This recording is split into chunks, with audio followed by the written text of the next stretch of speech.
बिस्मिल्लाहिर्रहमानिर्रहीम। अस्सलाम वालेकुम स्टूडेंट्स, मैं हूं Mohammad Awais academy of commerce से। तो आज की वीडियो में हम डिस्कस करेंगे बीआरएस के क्वेश्चन नंबर 23 को। तो क्वेश्चन को स्टार्ट करते हैं। Prepare the bank reconciliation statement under the double balance method के डबल बैलेंस मेथड के अंदर हमने बीआरएस बनानी है।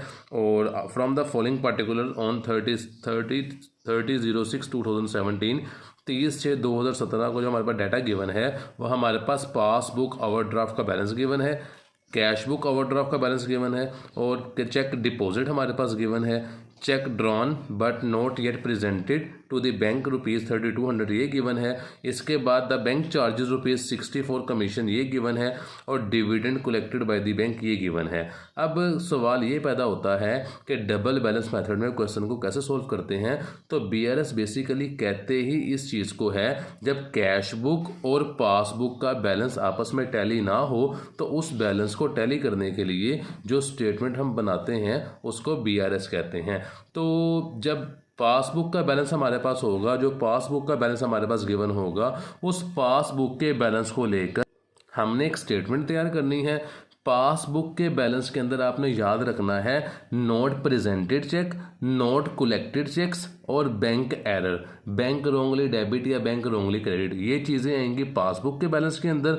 और बाकी जो चीज़ें बच जाएंगी क्वेश्चंस के अंदर वो कैश बुक के बैलेंस के अंदर आ जाएगी। तो क्वेश्चन को स्टार्ट करते हैं। पहले हमारे पास पॉइंट है balance as per bank statement ₹6000 debit से, इसे कहते हैं पासबुक का ओवरड्राफ्ट बैलेंस हमारे पास गिवन है। तो इसको हम लिख लेते हैं जी। तो हमने लिख लिया है bank balance as per bank statement, जिसको पासबुक ओवरड्राफ्ट बैलेंस कहते हैं, वो डेबिट होता है, 6000 गिवन है। मैंने अभी आपको बताया not presented cheque, not collected cheques और बैंक एरर ये पासबुक के बैलेंस में आएंगी। तो जिस पॉइंट को मैंने लिख लिया उस पर मैंने टिक कर लेता हूँ। ये कैश बुक का बैलेंस है, इससे हम अलग स्टेटमेंट तैयार करेंगे।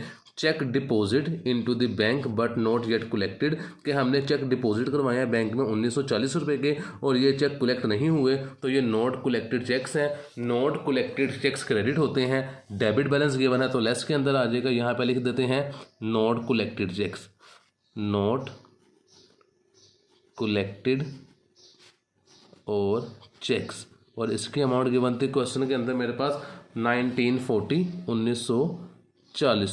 जो इसके बाद मेरे पास पॉइंट गिवन था वो पॉइंट है जी मेरे पास, ये मैंने पॉइंट लिख लिया, इस पर टिक लगा देते हैं। पॉइंट नंबर 4 है cheque drawn but not cheque presented to the bank, कि हमने चेक जारी किए हैं और वो चेक बैंक पे पेमेंट के लिए प्रेजेंट नहीं हुए हैं, तो ये नॉट प्रेजेंटेड चेक्स होते हैं। और नॉट प्रेजेंटेड चेक्स हमेशा डेबिट होते हैं और नॉट प्रेजेंटेड चेक्स डेबिट हैं तो ऊपर डेबिट बैलेंस गिवन है तो ये ऐड में आ जाएंगे। यहाँ पर लिख देते हैं नॉट प्रेजेंटेड चेक, यहाँ पे मैंने लिख दिया है जी नॉट प्रेजेंटेड चेक। और इसकी अमाउंट मेरे पास क्वेश्चन के अंदर गिवन थी 3200, उसे मैं यहाँ पे लिख देता हूँ 3200। इसके अलावा क्वेश्चन में कोई पॉइंट चेक कर लेते हैं जो हमारे पास बैंक स्टेटमेंट के अंदर आएगा। बैंक चार्जेस हैं जो कि रिवाइज कैश बुक में चले जाएंगे, डिविडेंड है जो कि रिवाइज कैश बुक में यानी कि कैश बुक के बैलेंस में चला जाएगा। तो हमारे पास पासबुक ओवरड्राफ्ट के अंदर जो चीज़ें होती हैं वो नॉट प्रेजेंटेड, नॉट कलेक्टेड और बैंक एरर्स होते हैं। तो ये चीज़ें हमने यहाँ पे लिख ली हैं, इसे एडलेस कर लेते हैं जी। तो हमारे पास ऐड के अंदर एक ही वैल्यू थी 3200, उसको मैंने 6000 के अंदर ऐड कर दिया तो वो 92000 आ गई। और लेस के अंदर भी एक ही वैल्यू थी 1940, तो इसको मैं लेस कर देता हूँ 9200 में से। 9200 माइनस 1940, तो बैलेंस मेरे पास आ रहा है 7260।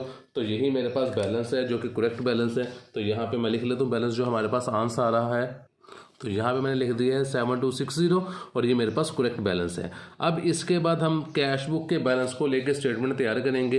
परफॉर्मा मैंने नीचे ही रेडी कर लिया है और इसका आंसर भी हमारे पास 7260 ही आना चाहिए। तो हमारे पास जो कैश बुक का बैलेंस क्वेश्चन में गिवन था वो गिवन था overdraft as per cash book ₹7400। इसको यहाँ पर लिख लेते हैं overdraft as per cash book ₹7400। और कैश बुक का जो ओवरड्राफ्ट बैलेंस होता है वो हमारे हमारे पास क्रेडिट होता है। अब ऊपर क्रेडिट बैलेंस गिवन है तो ऐड के अंदर क्रेडिट वाली वैल्यूज़ आएंगी और लेस के अंदर डेबिट वाली वैल्यूज़ आएंगी। तो हमने टिक लगा लिया है, जो वैल्यूज़ हमने लिख दी थी हमने फर्स्ट वैल्यू, थर्ड वैल्यू और फोर्थ वैल्यू को लिख चुके हैं पासबुक के बैलेंस में। इसके बाद हमारे पास कैश बुक ओवरड्राफ्ट का बैलेंस जो था ये भी हमने लिख दिया है। हमारे पास पॉइंट नंबर 5 है, the bank charges ₹60 for commission, के बैंक ने आपसे 60 रुपये कमीशन चार्ज की है। ये हमारा बेसिकली एक्सपेंस है, एक्सपेंस क्रेडिट होते हैं बीआरएस के अंदर। ऊपर बैलेंस हमारे पास जो गिवन है वो क्रेडिट बैलेंस गिवन है, तो ऐड के अंदर क्रेडिट वाली आइटम्स आ जाएंगी।